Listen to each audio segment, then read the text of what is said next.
Jagananna rally చేసినా పరామర్శకు వచ్చినా ఎక్కడికి వచ్చినా గానీ అక్కడ ఒక ప్రాణం పోవాల్సిందే. రీసెంట్ గా మీ అందరికీ తెలుసు కదా, జగనన్న పొగాకు రైతుల్ని పరామర్శించడానికి వచ్చినప్పుడు అక్కడికి వచ్చిన వైసీపీ మూకాలు ఎవరైతే ఉన్నారో పేటీఎం బ్యాచ్ ఇష్టం వచ్చినట్టుగా ఆ పొగాకును మొత్తం తొక్కేసి నలిపేశారు. రైతులు ఇప్పుడు దాన్ని వాడడానికి కూడా ఉండదు. పోనీ రైతుల గురించి ఏమైనా మాట్లాడాడంటే అది కూడా మాట్లాడాడు. ఎందుకనంటే అక్కడికి వెళ్ళిందే కూటమి ప్రభుత్వానికి దుష్ప్రచారం చేయడానికి.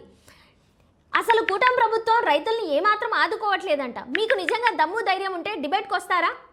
లెక్కల ప్రకారం చూసుకొని మాట్లాడదాం. ఎవరెవరి హయాంలో పొగాకు రైతులకు ఎవరెవరు ఎంత న్యాయం చేశారని, పొగాకు రైతులు నష్టంలో ఉంటే ఎవరు ఆర్థిక సహాయం చేశారు అని. ఎంతసేపటికి టీడీపీ ప్రభుత్వం ఏం చేయలేదు, కూటమి ప్రభుత్వం ఏం చేయలేదు. మీ హయాంలో రైతులు ఎంత ఇబ్బంది పడ్డారో గుర్తుందా మీకు? గుర్తు చేయమంటారా? 2019లో 124 మిలియన్ల కిలోలు ఉత్పత్తి కాగా ధర కిలోకి 121 నుంచి 123 వరకే ఉంది.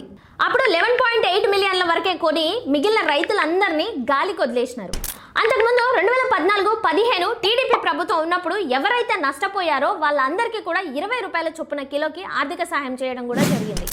కూటమి ప్రభుత్వం వచ్చిన తర్వాత 2026లో పొగాకు రైతులకు 326 రూపాయలు కిలోకి భారీగా పెరిగింది. తర్వాత అంచనాలను మించి పండియడంతో దాని ధరలు అయితే చాలానే తగ్గిపోయాయి.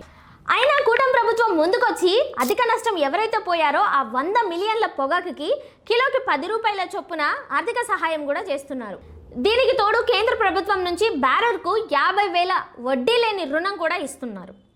ఇంకా ఇవన్నీ చేస్తున్నప్పుడు జగనన్నకి ఇవన్నీ ఏం కనిపించవా? దానికి తోడు మీరు ఎక్కడికైనా ర్యాలీ వెళ్ళినప్పుడు రీసెంట్గా మొన్న చూసుకుంటే కనీసం మీ కార్యకర్తలు మరి మీరు గైడ్ చేస్తున్నారా, ఎవరు గైడ్ చేస్తున్నారో తెలియదు, కానీ పోలీసులు బ్యారికేడ్లు పెడితే కూడా మీ వ్యవహారం ఇలా ఉంది, అవన్నీ తోసేసి తీసేసి పడేసి వెళ్తున్నారు. మీరేమంటారో కామెంట్ చేయండి.